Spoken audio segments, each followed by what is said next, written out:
साल का आखिरी चंद्र ग्रहण लगने वाला है। सिर्फ 36 घंटे बचे हैं जब इस साल में अंतिम बार चांद पे ग्रहण लगेगा। इस बार के चंद्र ग्रहण को कई लिहाज से बेहद खास माना जा रहा है। ग्रहण को लेकर ज्योतिषी कई तरह की भविष्यवाणियां कर रहे हैं और इस बार शरद पूर्णिमा पे चंद्र ग्रहण के संयोग ने भी लोगों का कौतूहल बढ़ा दिया। लोगों के मन में सवाल है कि शरद पूर्णिमा के दिन लग रहा चंद्र ग्रहण उन पर क्या असर डालेगा। तो आज बात साल के आखिरी चंद्र ग्रहण से जुड़े हर पहलू की करेंगे। आपको बताएंगे कि आपकी राशि और आपके भविष्य पे इस ग्रहण का क्या और कैसा प्रभाव पड़ेगा। लेकिन पहले अहम बात यह है कि साल के आखिरी चंद्र ग्रहण पर एक महासंयोग बनने वाला है। 30 साल बाद बन रहे इस अद्भुत संयोग को ज्योतिष के लिहाज से बेहद अहम बताया जा रहा है। क्यों महत्वपूर्ण है ये ग्रहण और लोगों के ऊपर इसका क्या प्रभाव पड़ेगा, देखते हैं इस रिपोर्ट में।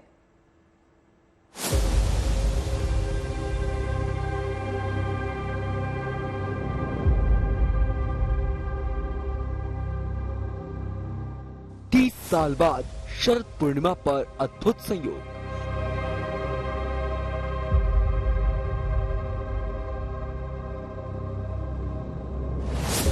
लगने जा रहा है साल 2023 का आखिरी चंद्र ग्रहण।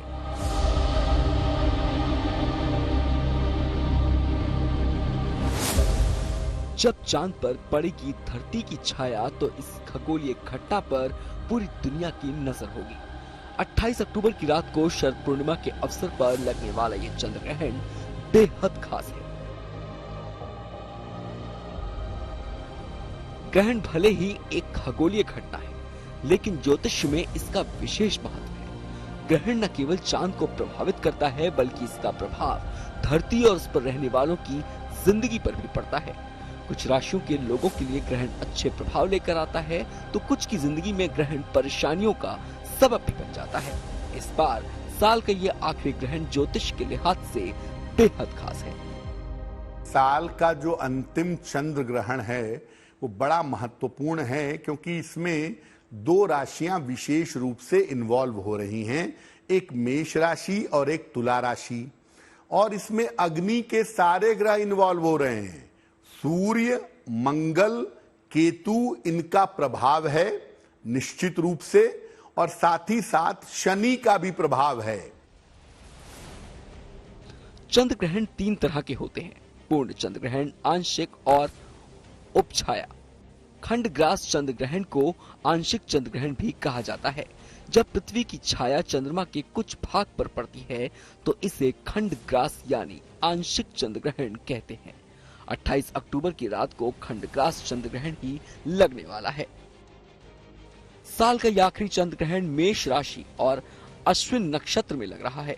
साल का आखिरी चंद्र ग्रहण गज केसरी योग में लगेगा। चंद्रमा और गुरु की युक्ति से गज केसरी योग बनता है। इससे कई राशियों के लोगों को लाभ हो सकता है। साथ ही इस चंद्र ग्रहण के मौके पर रवि योग, बुद्धात्व योग, शश योग और सिद्धि योग और सौभाग्य योग भी बनेगा। ज्योतिष शास्त्र का मानना है कि हर ग्रहण अपने साथ शुभ या अशुभ संकेत लेकर आता है। शरद पूर्णिमा तो शुभ है, लेकिन ग्रहण कुछ राशियों के लोगों पर प्रतिकूल प्रभाव डाल सकता है। ऐसे में चंद्र ग्रहण के प्रभाव को कम करने के लिए ज्योतिष विज्ञान में कई तरह के उपाय बताए गए हैं। ज्योतिष के नियमों के मुताबिक ग्रहण काल में अधिक से अधिक शिव मंत्र का जाप करें। चाहे तो चंद्रमा के मंत्र का जाप भी कर सकते हैं। ग्रहण के बाद चंद्रमा से संबंधित चीजों का दान करें। चंद्र ग्रहण के बाद चावल, चीनी, दूध या चांदी का दान करना शुभ माना जाता है। कुछ राशियों के लिए ग्रहण शुभ असर लेकर भी आते हैं। जिन राशियों के लिए ग्रहण शुभ नहीं है, वो भी अगर जरूरी उपाय कर लें तो उनके जीवन पर भी चंद्र ग्रहण कोई प्रतिकूल प्रभाव नहीं डालता। Bureau report, good news today. तो इसी चंद्र ग्रहण पे बात करने के लिए हमारे साथ दो खास मेहमान बने हैं, ज्योतिषाचार्य संजय शर्मा और नंदिता पांडे। संजय जी, आपसे जानना चाहूंगी, ग्रहण अगर बात होती है, नाम लिया जाता है चंद्र ग्रहण, तो दिमाग में यही आता है कि कुछ अशुभ होगा, लेकिन कुछ राशियों पे चंद्र ग्रहण का प्रभाव जो है वो शुभ भी होता है। तो जरा बताइए किन राशियों पे इसका शुभ प्रभाव होगा और कुछ जो राशियां चंद्र ग्रहण के इस प्रभाव में आएंगी उनको क्या नुकसान हो सकता है? जी, सबसे पहले जीएनटी के सभी दर्शकों को नमस्कार, आप सबको नमस्कार। चंद्रमा के अंदर 16 कलाएं होती हैं और ग्रहण जब भी पड़ता है पृथ्वी के ऊपर, जब भी हम ग्रहण की बात करते हैं तो इसका शुभ और अशुभ दोनों प्रकार का प्रभाव होता है। और राशियां जो है ब्रह्मांड में जो है 12 राशियां मानी गई हैं। उन राशियों के ऊपर जैसे कि इस वक्त जो ग्रहण पड़ रहा है मेष राशि और अश्विनी नक्षत्र में, अश्विनी नक्षत्र का जो स्वामी है केतु है। तो जो नक्षत्र की बात की जाए, राशि की बात की जाए, तो मेष राशि, कर्क राशि, वृश्चिक राशि और मीन राशि, इन 4 राशियों के लिए ये ग्रहण नेष्ट रहने वाला है। इसके अलावा वृष राशि, कन्या राशि और कुंभ राशि के लिए ये मध्यम फली रहेगा। इसके अलावा मिथुन राशि के लिए, सिंह राशि के लिए, तुला राशि और मकर राशि के लिए ये श्रेष्ठ रहने वाला है। इस ग्रहण का सूतक काल शाम 4:45 से प्रारंभ हो जाएगा और ग्रहण की अवधि रहेगी 1 घंटे और 16 मिनट के करीब रहेगी। इसकी उपछाया जो है रात्रि के 11:30 से प्रारंभ हो जाएगी और ग्रहण का प्रारंभ 1:05 से और मध्य काल जो रहेगा 1:44 रहेगा और समाप्ति काल इस ग्रहण का 2:24 पे होगा। तो ये ग्रहण की जो व्यवस्था हमने कही, इसको खंड ग्रास चंद्र ग्रहण कहते हैं या पेनुम्ब्रा भी हम इसको कहते हैं।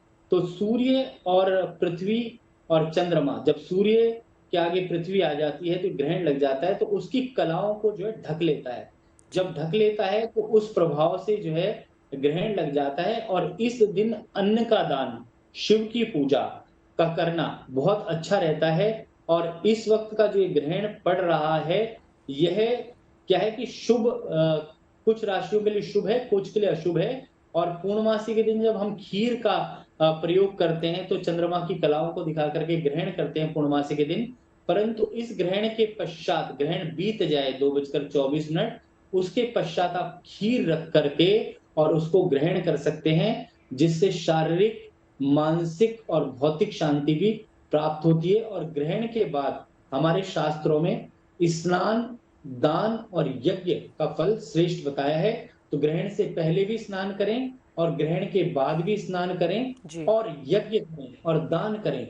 इससे जीवन के अंदर सुख, शांति, समृद्धि आती है। और खास तौर से जिनकी मेष राशि है उनसे मैं अवश्य यही कहूंगा कि आप हनुमान चालीसा का पाठ जरूर करें और भगवान शिव के मंत्रों का जाप करें। ओम नमः शिवाय, ओम नमः शिवाय, ओम नमः शिवाय। शिव की पूजा करें, शिव का ध्यान करें, उससे आपके सभी के सभी कार्य भी सिद्ध होंगे। और ग्रहण में जो भी तप किया जाता है, जो भी मंत्र सिद्ध किया जाता है, उस मंत्र का शुभ फल प्राप्त होता है। और आप कभी संसार में भी अशांति चल रही है तो संसार की शांति के लिए भी कुछ मंत्रों का प्रयोग करें। और एक मंत्र विशेष रूप से मैं कहूंगा कि इस मंत्र को जरूर बोलें ग्रहण के वक्त। सर्व बाधा विनर्मुक्तो धन धान्य समन्विता मनुष्यो मत प्रसादेन भविष्यति न संशया। तो इस मंत्र को बोलें कि सारी की सारी बाधाएं जीवन से दूर हो जाएं और इस ब्रह्मांड में परमात्मा पूरी शांति बना के रखे। अपने हित की सब सोचते हैं परंतु पूरे ब्रह्मांड में, कि वासुदेव कुटुंबकम की हम बात करते हैं, तो पूरे ब्रह्मांड में हे ईश्वर शांति करें इस ग्रहण के दौरान भी। और मेष राशि वालों के लिए भी काफी शांति की प्राप्ति होनी चाहिए। जी संजय जी, आपसे एक बार फिर से बात करूंगी और इन मंत्रों के बारे में जानूंगी, लेकिन फिलहाल रुक करते हैं नंदिता जी का। नंदिता, देखिए, क्योंकि ये चंद्र ग्रहण आंशिक चंद्र ग्रहण है तो चंद्रमा पर धरती की छाया पड़ेगी लेकिन कुछ हिस्से पे, और ये विजिबल होगा और भारत में तो खासकर ये दिखाई देगा। तो इस सिचुएशन में सूतक काल भी लग जाता है। पंडित जी ने बताया 4 बजे से सूतक काल लगेगा। तो सूतक में क्या करें और क्या ना करें कि इसका प्रभाव जो है, दुष्प्रभाव जो है वो कम हो?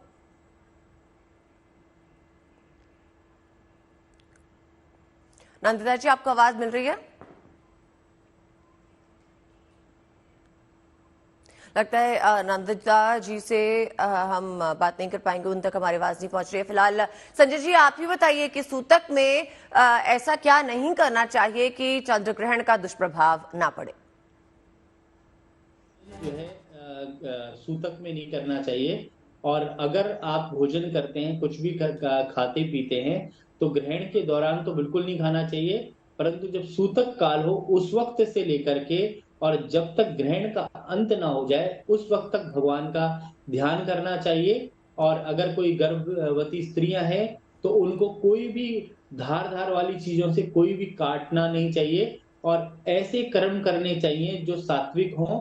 और आज के दिन सत्य को धारण अवश्य करें, क्योंकि चंद्रमा को मन का कारक माना गया है। अपने मन से, वाणी से और कर्मों से जो है पवित्र रहें और दूसरों की भलाई की बात सोचें और दान और पुण्य अवश्य करें। हो सके तो मेडिटेशन, ध्यान, योग, साधना करते जाएं, जिससे कि उस ग्रहण का प्रभाव आपके ऊपर भी और देश के ऊपर भी, राष्ट्र के ऊपर भी और ब्रह्मांड के ऊपर भी अच्छा ही पड़े, जिससे कि जीवन में आने वाली सभी समस्याओं का निदान हो पाए। और ग्रहण के दौरान जो है मंत्र की हम बात कर रहे थे, तो शिव का जो महामंत्र है, ओम नमः शंभवाय च, मयो भवाय च, नमः शंकराय च, महेश्वराय च, नमः शिवाय च, शिवतराय च, इस मंत्र का प्रयोग करें। और जी चंद्रमा का जो लघु मंत्र है, ओम श्राम श्रीम श्रौम सह चंद्रमसे नमः, इस मंत्र का जाप करें जी और चांदी के बर्तन में खाना पीने का प्रयोग करें जी ग्रहण के पश्चात। और मन को संतुलित रखें और ईश्वर की भक्ति मन जी से करते जाएं, ध्यान लगाते जाएं, परमात्मा का नाम लेते जाएं। और चंद्रमा का को जो है ग्रहण के पश्चात जो है प्रणाम भी करने, स्नान जी करने के पश्चात।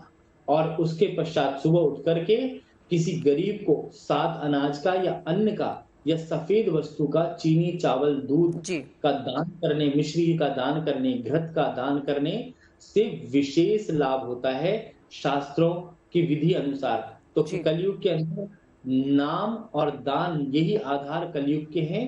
तो इनका प्रयोग करने से हमें ग्रहण के पश्चात भी शांति मिलती है और यज्ञ करना बड़ा ही अच्छा माना गया है। जी आपसे और ओ जानना चाहूंगी कि यज्ञ की विधि क्या होगी, यज्ञ का सही समय क्या होगा, लेकिन एक बार नंदिता जी से ये पूछूंगी। नंदिता जी कहते हैं ग्रहण के दौरान प्रेग्नेंट महिलाओं को ध्यान देना चाहिए, तो जरा बताएं आप कि क्या करें प्रेग्नेंट महिलाएं कि उन पर ग्रहण का अशुभ प्रभाव ना हो।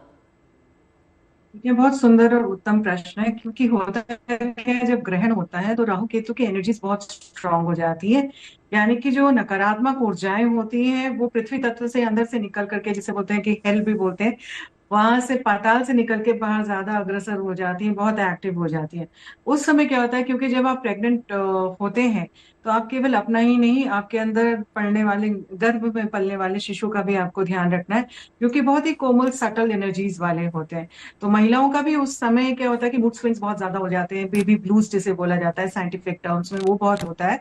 तो इस वजह से कुछ अपने को हानि ना पहुंचा पाए या अपने शिशु को हानि ना पहुंचा पाए, इसलिए बोलते हैं कि उस वक्त में आप कुछ भी सकारात्मक सोच के साथ बैठे। और सबसे ज्यादा उत्तम सकारात्मक सोच होती है ईश्वर का सानिध्य में जाना या उनके किसी मंत्र का पढ़ना। विष्णु भगवान का मंत्र पढ़ सकते हैं, पालन करता है, या फिर ओम नमः शिवाय, साधारण सा मंत्र, सिंपल मंत्र, क्योंकि राहु केतु के एनर्जीज भगवान भोलेनाथ बहुत अच्छे से कंट्रोल करते हैं। और ओम नमो भगवते वासुदेवाय, क्योंकि पालन करता है विष्णु भगवान, तो आप उनका मंत्र पढ़ें और लगातार उस मंत्र को ग्रहण के काल में अगर जप करते रहेंगे तो आपका भी और आपके शिशु का भी, जो आप के अंदर गर्भ में है, उसका भी वहां पे एक पॉजिटिव संचार होता रहेगा, एक अच्छी पॉजिटिव एनर्जी के सर्कुलेशन में, प्रोटेक्शन में, कहते हैं ना, प्रोटेक्शन शील्ड की तरह आपकी ऑरा में बन जाती है मंत्रों से। तो किसी भी प्रकार की जो नकारात्मक ऊर्जाएं हैं वो आपको प्रभावित नहीं कर पाएंगी और आप एक अच्छे सटल एनर्जीज के साथ, पॉजिटिव एनर्जीज के साथ पूरा समय ग्रहण का काल का जो है वो गुजार पाएंगे।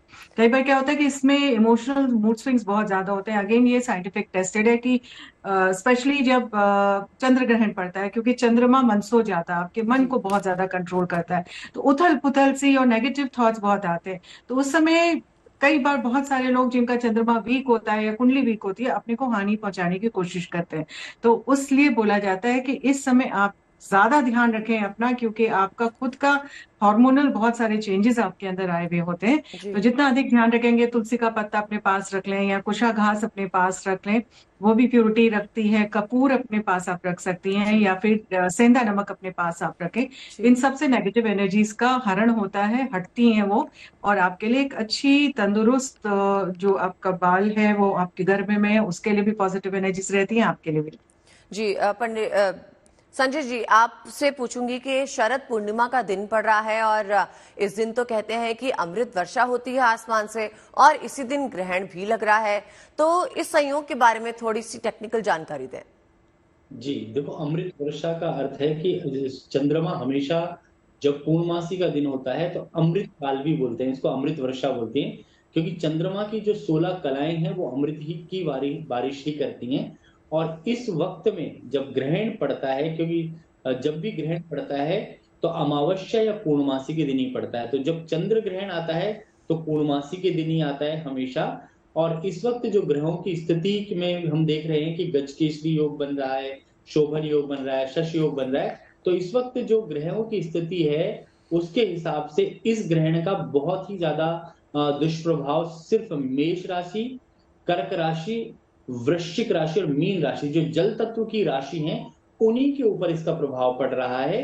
परंतु इस ग्रहण का मैं कहूं कि बहुत बुरा प्रभाव पड़ेगा, ऐसा बिल्कुल भी नहीं है। क्योंकि अभी जो है ग्रहण तो बन रहा है, परंतु क्या है कि इस ग्रहण का ज्यादा से ज्यादा 2.25 दिन तक प्रभाव रहता है, क्योंकि एक राशि में जो है चंद्रमा 2.25 दिन तक रहते हैं। और अभी अश्वनी नक्षत्र में आए हैं, तो अश्वनी जो है हमारे काल पुरुष की पहली राशि मेष राशि है, और अश्वनी नक्षत्र पहला ही नक्षत्र है, जी और उसके केतु हैं, तो उसी नक्षत्र में आने के पश्चात 2 दिन तक ग्रहण का ज्यादा प्रभाव रहेगा, 2.25 दिन। उसके बाद ग्रहों की स्थिति भी बदल रही है, और आने वाले समय में शनि भी जो मार्गी हो रहे हैं, गुरु राहु का चंडाल योग भी जो है 30 तारीख को खत्म हो रहा है, जो कि मेष राशि में के अंदर ग्रहों का ग्रहण लगा हुआ है, तो वो भी ठीक हो रहा है। तो अब देखें कि आने वाला जो समय है प्रकृति के लिए, वनस्पति के लिए, मानव जीवन के लिए अच्छा ही रहेगा।